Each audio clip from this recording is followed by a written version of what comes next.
Kashmir was once a mecca for tourists. They were drawn by snow-capped peaks and beautiful lakes.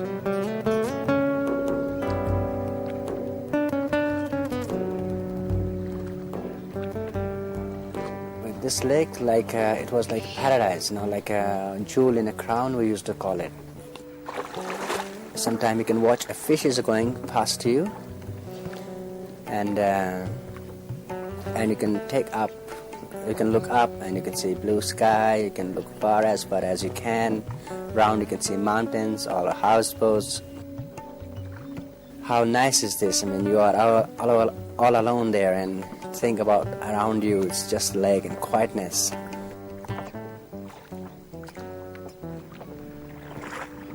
Hamid Kankashi was born and bred here.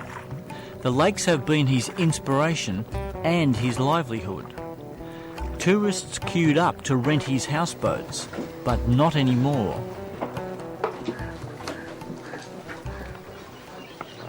The threat of war with Pakistan and India's battle with militants in this contested territory has turned Kashmir into an armed camp. Now the only visitors wear helmets and carry automatic weapons, and Hamid is facing financial ruin.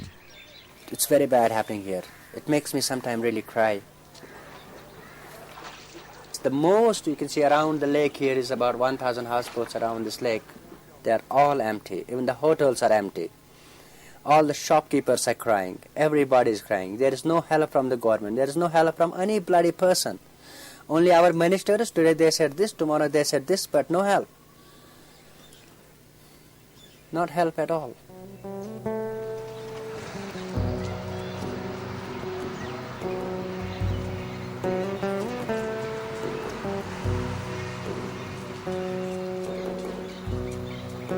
Like the Middle East, Kashmir remains one of the world's most intractable problems.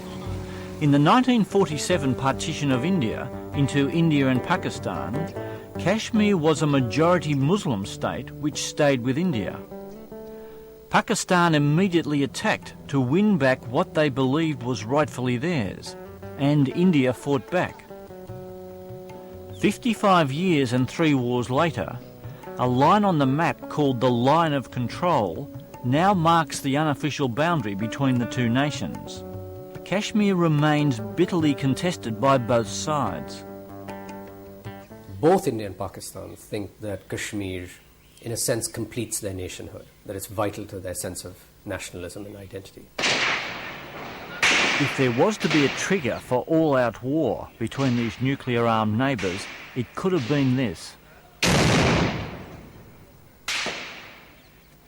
A suicide squad is inside the grounds of India's parliament in Delhi, with MPs sheltering in fear of their lives. The attackers are eventually killed. India blames Pakistan-based militants. Delhi responds quickly by sending an estimated 250,000 troops and 2,000 tanks to the line of control. And the message is clear. Put pressure on Pakistan. Send out a clear message to Pakistan and I suppose to the international community as well, that the 13th of December was a turning point for India, and no longer will we tolerate the sort of attacks against India and Indians that we have over the last 20 years, starting with Punjab and then Jammu and Kashmir. I think it is because of this that you've seen the speech of General Musharraf on the 12th of January. So I don't think we should automatically assume that General Musharraf has done what he's done for Pakistan because he wanted to. I think he pretty much was forced in that direction. Kashmir runs in our blood. ये हमारे रगों में चलता है. कोई पाकिस्तानी कश्मीर से ताल्लुक नहीं तोड़ सकता. General Musharraf reiterated Pakistan's position on Kashmir to his national audience. He also said the Kashmir cause would not be used as a cover for terrorism. But what followed next created headlines around the world. मजहबी इंतहा पसंदी सालों से चल रही है. सब तंग पड़ गए. अब बर्दाश्त के बाहर होती चली जा रही है. अगर कोई भी मदरसा कोई इंतहा पसंदी या तकरीबी कार्रवाई में मुलव्विस पाया गया या जहां किसी किस्म के हथियार या मिलिटेंट एक्टिविटी में मुलव्विस पाया गया उसको बंद कर दिया जाएगा. The General's pledge to crack down on Pakistan-based militant networks was hailed by Western leaders. But Delhi is far more sceptical. Yes, he's very glamorous on TV and the international media, particularly the television media, seems to love the way he comes across. But that's not enough to run a country. Doesn't sound like you're prepared to be too generous towards him. I've had too many bitter experiences with what Pakistan has done in Jammu and Kashmir for me to be generous with anything that comes from Pakistan, unfortunately. Omar Abdullah is India's Minister of State for External Affairs and part of a Kashmiri political dynasty. Both his grandfather and father, as Chief Ministers of Kashmir, have pursued autonomy for the state at various stages of their political careers. But as an Indian government minister, Omar Abdullah's focus is Pakistan. Our primary concern with Pakistan is the export of terrorism into Jammu and Kashmir and other parts of India. So what we would really like to see is that commitment from General Musharraf being acted on, that Pakistan will no longer be used as a source to export terror to any other place. And if that is true, then what is happening in Jammu and Kashmir really should see a marked decline. Are you seeing any indication of that? Too early to tell, for the simple reason that Jammu and Kashmir has had the worst winter for the last 10 years. And with the passes snowed in, it would have been impossible for these people to move across anyway. So I think by about the middle of March, towards April, once the snows start melting, we'll have a very clear idea about what is happening vis-a-vis the people crossing the border and the line of control. Fighting militants in Kashmir is a difficult and very dangerous task. A bomb blast at the state legislature in the capital Srinagar killed 40 people late last year. Srinagar's narrow, winding alleys provide ideal cover for militants, and many buildings have been torched. We were told that police feared to enter this area. A policeman from this station was killed the day before we filmed. At the Army Museum for Captured Weapons in Srinagar, the magnitude of the problem becomes apparent. Then this is the most popular weapon of Afghans and the Islamic militants. The RPG, you must have seen it in the clippings in Afghanistan. Even the young boys are carrying these along with them. Yeah, we've got quite a few number of these Pakistan-made weapons with us. This is a 7.62 mm pistol. It's got the Pak markings on it. Pak-made .30 bore. This is not an isolated example. We've captured approximately 4,738 pistols. What, all from Pakistan? All with Pakistan markings. Well, General Musharraf has said he intends to cut down on cross-border terrorism. These things he will not be able to answer you. These sort of questions. Oh. Yeah. But you just restrict to the weapons, that's all. But I'm talking about the level of infiltration. No, he can. The guided tour is revealing in more ways than one. The army is hypersensitive about security matters. On several occasions, Major Ajay Pal intervened, saying my questions about Islamic suicide squads and levels of infiltration by militants could only be answered by politicians in Delhi. Again, show them those training pamphlets. All right. Okay. Those training, printed ones, yeah, printed ones. So we can't say that you have to face a suicide squad. What is wrong with that? No, you are no... And like this one is for donation. And these are what the army calls extortion slips, receipt books for donations to militant groups. They show that Kashmir has become a battleground for fundamentalist Islam's holy warriors, who've crossed into Kashmir from Pakistan and Afghanistan. A whole plethora of organizations. You got the Hezbollah, the Jammu and Kashmir Liberation Front, So this is the Hezbollah here? Yes, this is the Hezbollah out here.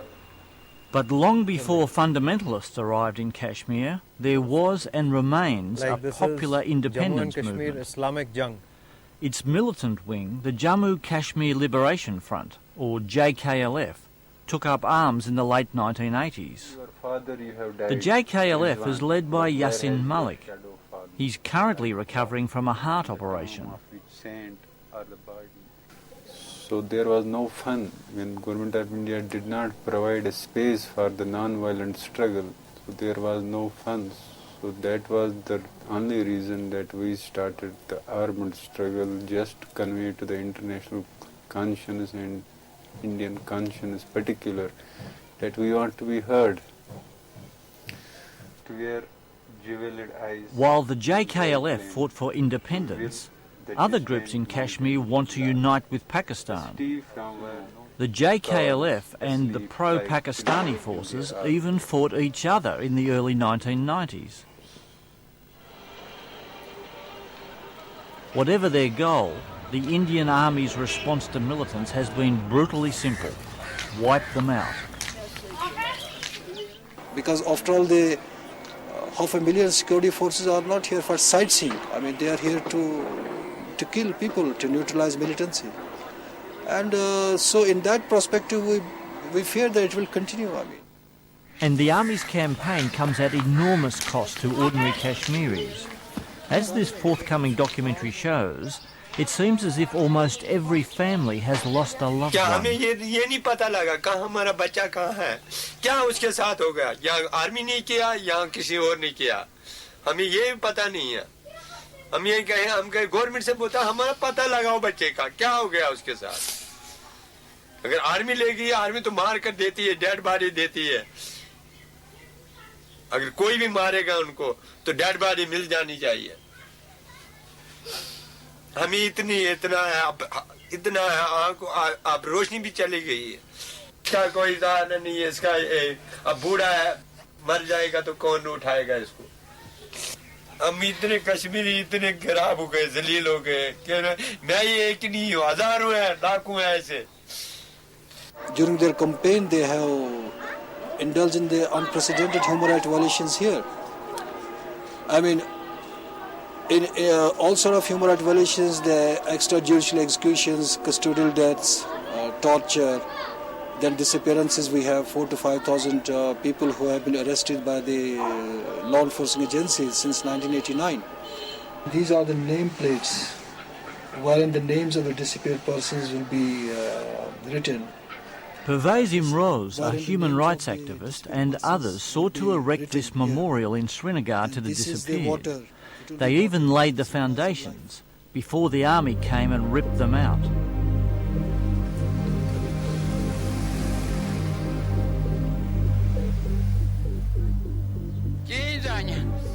And this is footage the Indian government doesn't want you to see. Shot by a freelance documentary maker, it backs many of the claims by Imroz. Under current restrictions, the finished film would never be shown in India. This village was put to the torch by the army during an operation, and not for the first time.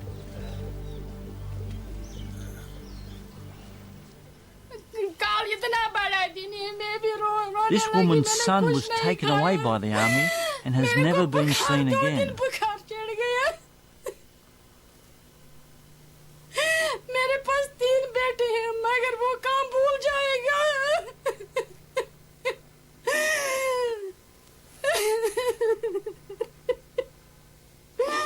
रात दिन मेरे बेटे याद होते, शाम को मैं सोने लगी वो बिस्तर पे बेटा. मैंने कितना गरीबी उठाया, मैंने पढ़ाई किया उसको, मैंने बोला ये कुछ बनेगा, मगर मेरे को पता मत ये इसको आएगा, कोई गार्ड भी जोड़ दे ले जाएगा इसको, कोई जानवर आएगा. रात दिन को मेरे को याद आया, पता किधर मर गया और जिंदा है, किधर बैठा है.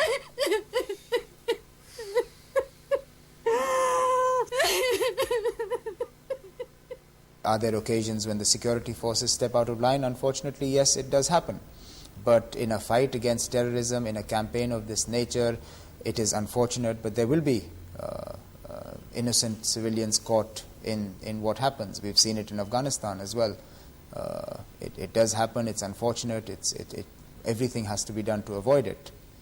But you will never have a clear 100% clean record. Because it's been put to me by human rights monitoring groups up there that there are as many as 5,000 people disappeared, and they ascribe that to disappeared by the military. I mean, that's a major issue. It's easy to say that. I would tell you that all 5,000 went across and didn't come back. Who's to say who's right and who's not? It's very cynical. To say that this kind of things can happen, or who knows where they have gone, is very sad. And I wish my country does not really actually behave like that, or we. And I hope that he would not go back thinking that's what most Indians are like. I'm very sorry for that. Tapan Bose is not a Kashmiri, but as a leading human rights activist, he has an important role in this complex issue. And once you start going down the path of killing and legitimizing that killing and covering up that killing, then it takes an enormous courage for someone to stand up and say, hey, we just can't do this anymore. Stop. Bose has just been nominated as one of 4 People's Election Commissioners by a Kashmiri coalition of groups called the All Parties Hurriyat Conference. They want Kashmiris to vote on who should represent them if and when India and Pakistan restart talks over the future of the troubled state.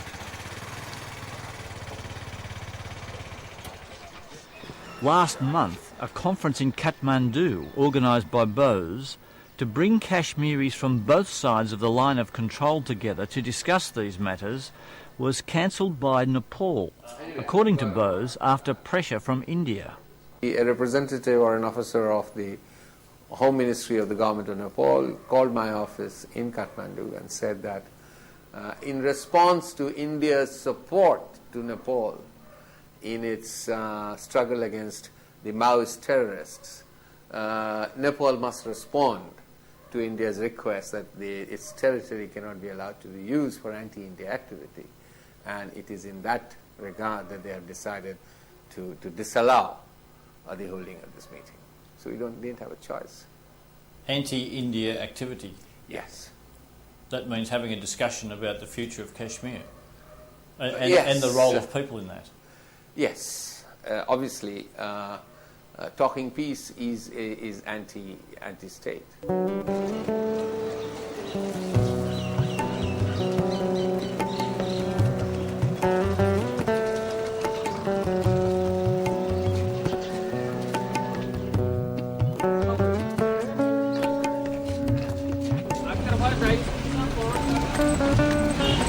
This is the road to Yasin Malik's house, the chairman of the Jammu Kashmir Liberation Front. Despite a deep scepticism about dealing with India, he's renounced the gun and is prepared to talk peace. Malik has become a key member of the Hurriyat.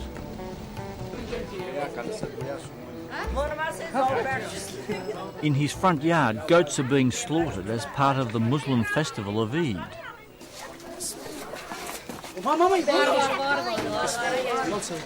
Upstairs, Malik is meeting with his supporters. Currently facing murder and kidnapping charges from his days of armed struggle, he's about to leave for Delhi for further court hearings. The case has dragged on for 10 years. He says the Hurriyat is firmly committed to democracy, and any talks between India and Pakistan must include Kashmiris.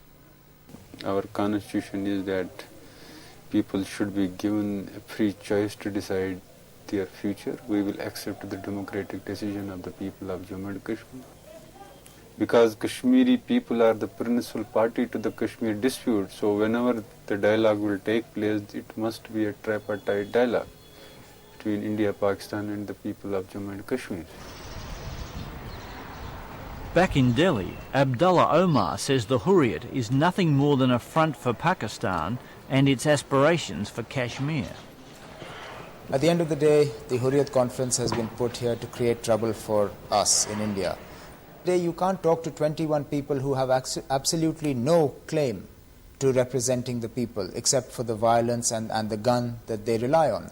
I mean, at the end of the day, take the gun away from the Hurriyat conference and they really don't have a leg to stand on.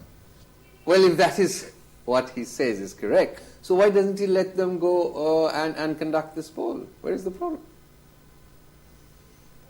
I would rather have a Hurriyat without the gun than a Hurriyat with the gun.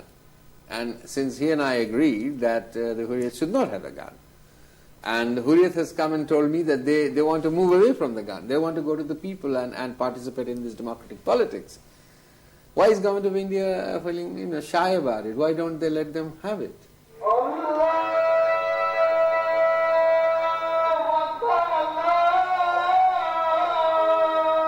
Srinagar is under curfew each night and nothing moves. When the next day comes, Kashmiris go about their business closely watched by the army. Even taking a bus ride means being searched. Army, you can see I can tell you it's more than a population here. Army means, as they're saying us we are helping to Kashmirian people from this terrorism or whatever you call this. But I don't think they are helping us. They are killing us in one way, because we are here pawns. I mean, we have no future, We are like butter for them. They can take us, they can put us anywhere. It's like this. Because they have the guns, they have the power. They are the rulers. They can do anything, but we cannot say them anything. If we say them, then we know we have to die. At the end of winter, Indian-controlled Kashmir is a cold, damp and very unhappy place. Beyond these mountains, the tense standoff between India and Pakistan continues along the line of control. Two hostile armies, each with nuclear weapons. I don't think either side wants wittingly, knowingly, to use nuclear weapons, almost in any circumstance that I can think of. But, in the fog of war, things can go wrong. These things happen by miscalculation. Both sides sort of do the drum rolling and up the ante, and then something happens, as it happened in 1965, which pushes them into conflict until they think better of it and draw back. This time, though, of course, both sides have got nuclear weapons, so it's particularly frightening.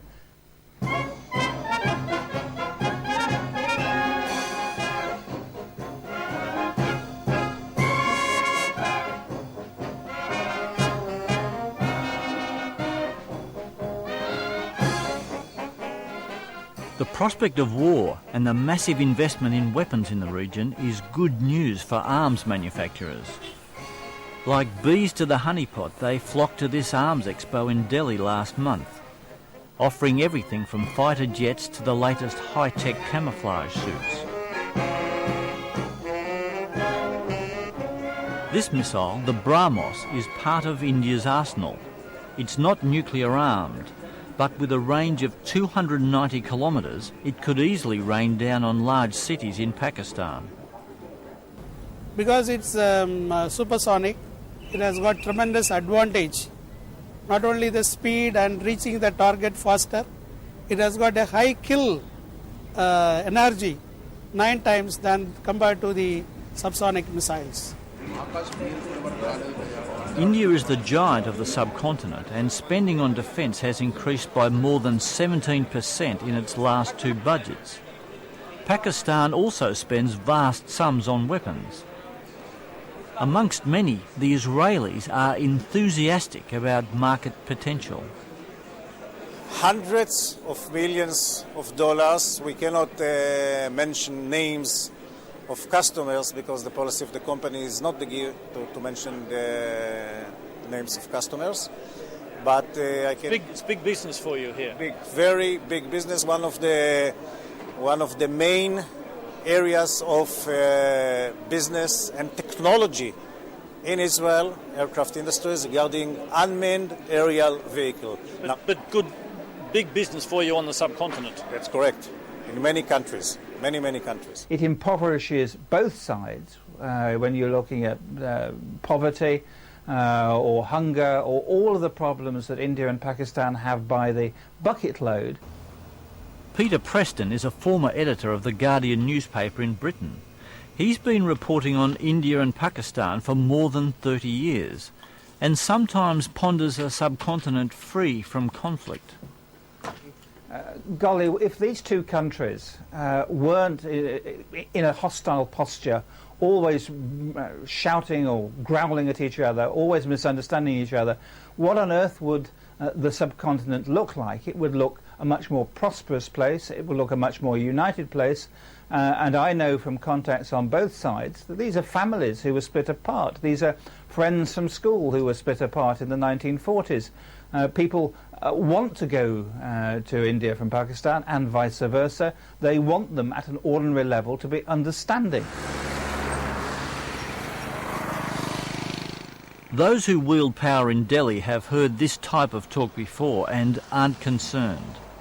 Omar Abdullah, it seems, is firmly focused on the present.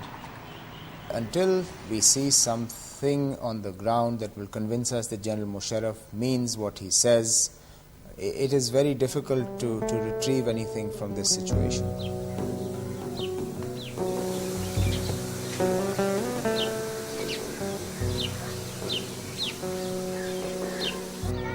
With his business failing and a family to provide for, Hamid Kankashi has no illusions about what all this means for ordinary Kashmiris.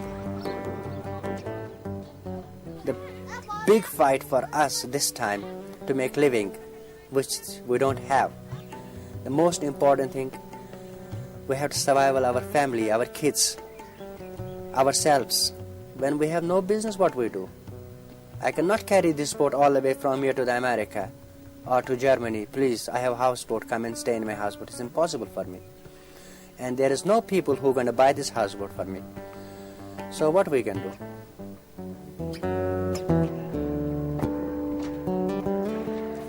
We want a one Kashmir here. We don't want a Pakistan or India, because if we go with Pakistan, India will never like it. If we go with India, Pakistan will never like it. So the people of Kashmir, especially, I don't think the most of people want Pakistan or India. The most of people, they just want Kashmir. And they want to live. That's all they want.